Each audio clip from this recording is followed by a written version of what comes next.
Joe Flacco is a must-have for the Cincinnati Bengals in this 2026 offseason, and I mean that with the entirety of my heart.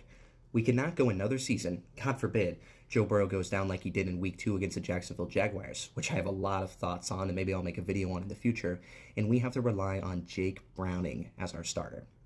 That Jake Browning we saw in 2023, yeah, he doesn't exist anymore, especially in that Minnesota game where he balled out, frankly. I don't know where he went, but he's gone, especially in the year of 2025 where we needed his help. I have Jake Browning's stats pulled up to the right of me, so let's take a look at those. In the 4 games he started, really 5 games, but who's to say? He went 6 TDs for 8 interceptions. How the hell is that possible? You're on a team with Jamar Chase and T. Higgins, and you will go 6 touchdowns for 8 interceptions. So let's look at that game breakdown. In the Minnesota game, which is the first game he really started, we lost 48-10. I believe it's the worst loss in Bengals history. And he completed 19 of his 27 passes, threw for 140 yards, and had a completion percentage of around 70.4%, which on paper, 70.4%, sign me up. That's not bad at all. But then you look that he scored 1 touchdown to 2 interceptions, and you begin to wonder, how is that possible? With a team with Jamar Chase and T. Higgins, all you got to do is give them the damn ball, and they can do the rest because they're that kind of playmakers.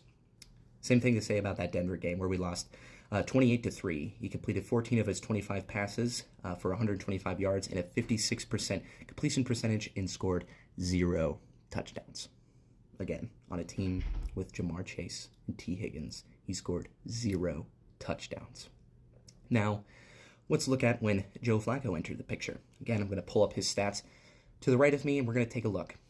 In his first game, he came in against the Green Bay Packers. Again, we did lose that game, but I think it's important to bring up. He went 29 for 45 in passes. Already, we are doubling the amount of passes that Jake Browning was throwing, which is important because you have a team with Jamar Chase and T. Higgins. You're going to want to throw the rock. It's as simple as that. You got to get the ball into their hands. They're the playmakers.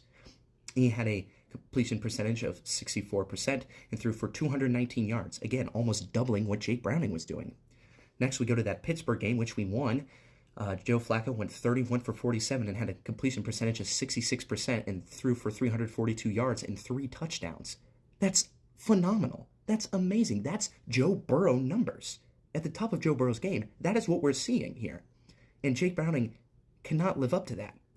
Now we're going to go to one of the last games he started, which was the Chicago Bears game, which we did lose, but I think it is Joe Flacco's best game on paper that he has ever had as a starter.